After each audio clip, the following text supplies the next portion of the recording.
I was talking with a client of mine the other day, and he was expressing some frustration with a person that he worked with. So let's say the person I'm talking with is person A, and he was expressing frustration with person B.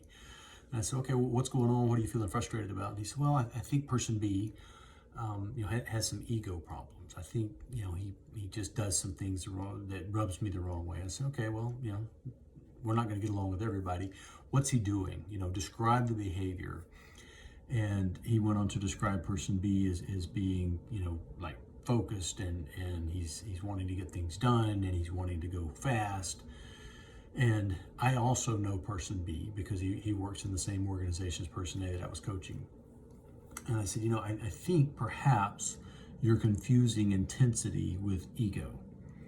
So we all have egos, and most of them suck.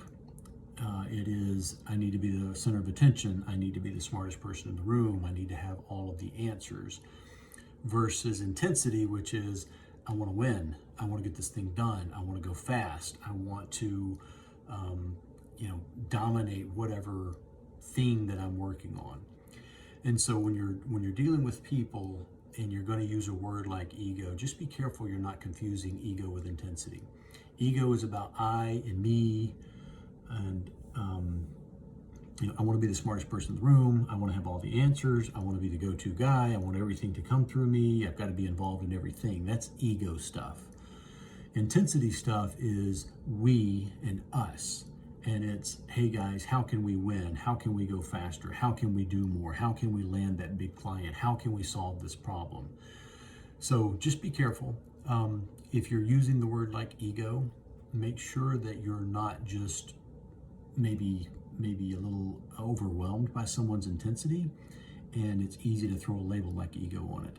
I love working with intense people. I love people who want to drive and get things done and go fast and make stuff happen. Don't like working with people who are all about themselves and who have an egocentric kind of way of approaching it. So hope it helps. See you next time.